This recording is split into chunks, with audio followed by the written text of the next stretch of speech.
பிரியமானவர்களே, ஆண்டவரும் அருமை இரட்சகருமான இருக்கிற இயேசு கிறிஸ்துவின் இனிய நாமத்தினாலே மற்றும் ஒரு நல்ல ஒரு காலை பொழுதிலே உங்களை நான் வாழ்த்துகிறேன். இந்த நாள் முழுவதுமாக நீங்கள் செய்கிற எல்லா காரியத்திலேயும் கர்த்தருடைய கரம் உங்களோடு கூட இருந்து உங்களை ஆசீர்வதிப்பதாக.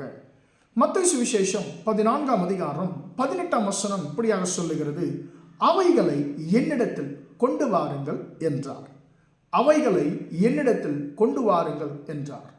அன்பானவர்களே, இந்த வார்த்தை ஆண்டவராகிய இயேசு கிறிஸ்து தம்முடைய சீஷர்களை பார்த்து சொல்லுகிற ஒரு வார்த்தையாய் காணப்படுகிறது. இந்த இடத்துல இந்த வசனத்தினுடைய பின்னணியம் என்னவென்று சொன்னால், அன்பானவர்களே, ஆண்டவராகிய இயேசு கிறிஸ்துவனுடைய வார்த்தைகளை கேட்கும்படியாக அநேக ஜனங்கள் வருகிறார்கள். அன்பானவர்களே, அப்பொழுது சாயங்காலம் ஆன பொழுது ஆண்டவராகிய இயேசு கிறிஸ்து என்ன செய்கிறார் சொன்னால், ஜனங்களுக்காக அவர் அன்பானவர்களை அவர் போதனம் பண்ணி கொண்டிருக்கிறார். அநேகரை அவர் சுகமாக்கி கொண்டிருக்கிறார்.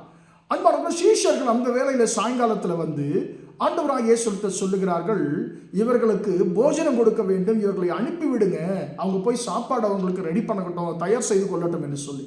ஆனால் ஆண்டவர் சொல்லுகிறார், அவர்கள் போக தேவையில்லை, நீங்களே அவர்களுக்கு சாப்பாடு கொடுங்கள் என்று சொல்லி ஆண்டவர் சொல்லுகிறார்.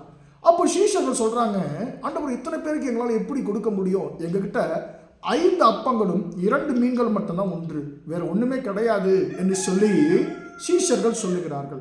அன்பானவர்கள், அப்பொழுது ஆண்டவர் சொல்லுகிறார், அவைகளை என்னிடத்திலே கொண்டு வாருங்கள் என்று சொல்லி ஆண்டவர் சொல்லுகிறார். அதாவது என்னுடைய வசனத்தினுடைய அர்த்தம் என்ன?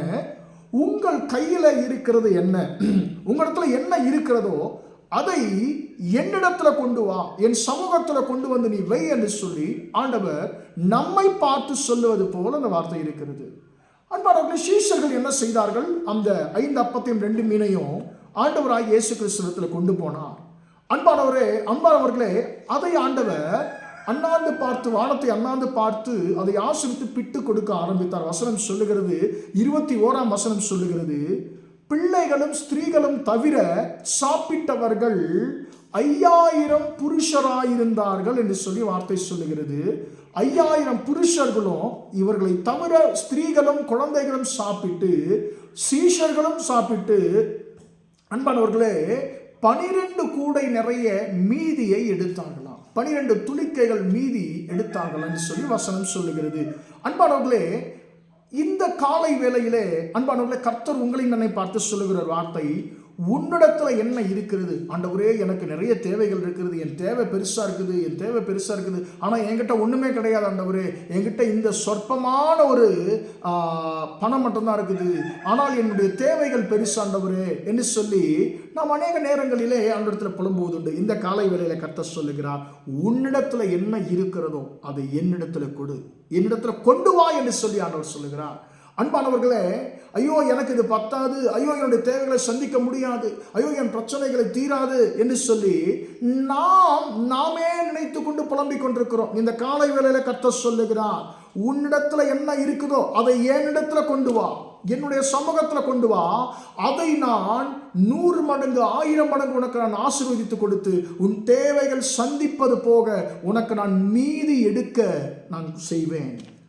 உன்னிடத்துல சொற்பமாக இருக்கிறேன்னு சொல்லி நினைத்து கொண்டிருக்கிறாயா? ஐயோ இந்த ஆசீர்வாதம் என்கிட்ட சொற்பமாக தான் இருக்குது, ஐயோ அந்த பணம் என்கிட்ட சொற்பமாக தான் இருக்குது, ரொம்ப கம்மியாக தான் இருக்குது, குறைவாக தான் இருக்குன்னு சொல்லி கொண்டிருக்கிறாயோ, அதை என்னிடத்துல கொண்டு வா, நான் அதை வைத்து உன் தேவைகளை சந்தித்து அதிலிருந்து நான் உனக்கு நீ மீதி எடுக்கும்படியாய் நான் உனக்கு செய்வேன் என்று சொல்லி ஆண்டவர் சொல்லுகிறார். எனவே எனக்கு அன்பானவர்களே, நம்மிடத்துல என்ன இருக்கிறதோ அதை தேவ சமூகத்தில் கொண்டு வந்து வைப்போம், கர்த்தர் சமூகத்தில், கர்த்தர் கரங்களிலே கொடுப்போம். அதை கர்த்தர் நமக்கு ஆசீர்வதித்து கொடுத்து நம் தேவைகளை சந்தித்து அதிலே மீதி எடுக்க கர்த்தர் கிருபை செய்வாராக. ஜெபிப்போமா? நம்முடைய கரத்துல என்ன இருக்குதோ அதை ஆண்டவருடைய கரத்துல கொடுப்போம். ஆண்டவரே, இதை வைத்து ஆண்டவரே என்னை ஆசீர்வதி ஆண்டவரே என்று சொல்லி நாம் சொல்லுவோமா? இரக்கமுள்ள தகப்பனே, உம்மை நன்றியோடு துதிக்கிறோம், ஸ்தோத்திரிக்கிறோம். இம்மட்டுமாக அந்த வார்த்தைகளை கேட்டு உம்முடைய பிள்ளைகளை ஆசீர்வதியும் ஐயா. ஆண்டவரே ஸ்தோத்திரம், அவைகளை என்னிடத்தில் கொண்டு வாருங்கள் என்று சொல்லி நீர் சொன்னீர். தகப்பன், எப்பொழுதும் உம்முடைய பிள்ளைகள் தங்களுடைய தேவைகளுக்காக அங்கலாய்த்துக் கொண்டிருப்பார்கள். ஆண்டவரே அப்பா ஸ்தோத்திரம், அங்கலாய்த்துக் கொண்டிருக்க ஒவ்வொருவரையும் கர்த்தரை கண்ணோக்கி பார்ப்பீராக. ஆண்டவர், எதுவாக இருந்தாலும் மகனே உன்னிடத்துல என்ன இருக்குதோ அதை என்னிடத்துல கொண்டு வா என்று சொல்லி ஆண்டவரே நீர் சொல்லுகிறீர். தகப்பனே ஆண்டவரே, உம்மிடத்தில் நாங்கள் கொண்டு வந்து கொடுக்கும் பொழுது தகப்பனே, அதை 100 மடங்கு நீர் எங்களுக்கு ஆசீர்வாதமாய் ஆண்டவரே மாற்றி கொடுத்து எங்கள் தேவைகளை சந்தித்து அதிலிருந்து மீதி எடுக்க கர்த்தனீர் ஆண்டவரே அப்பா கிருபை செய்ய வல்லவராக இருக்கிறீர். அதற்காக நமக்கு ஸ்தோத்திரம். இந்த வார்த்தையின்படி ஆண்டவரே, என்னுடைய அருமையான சகோதர சகோதரிகளும் ஆண்டவரே அவர்கள் வாழ்க்கையிலே தகப்பனை இருப்பதை வைத்து ஆண்டவரே தேவைகள் சந்திக்கப்பட்டு மீதி எடுக்க ஆண்டவரே நீர் உதவி செய்வீராக. இந்த நாள் முழுவதுமாய் உம்முடைய பிள்ளைகளோடு உம்முடைய ஆசீர்வதிக்கும் கரம் கூட இருந்து நடத்தட்டும் என்று இயேசுவின் நாமத்தில் ஒப்புக் கொடுத்து ஜெபிக்கிறேன் ஜீவனுள்ள நல்ல பிதாவே. ஆமென், ஆமென். பிரியமானவர்களே, கர்த்தர் உங்களை ஆசீர்வதிப்பார். Praise the Lord, praise the Lord.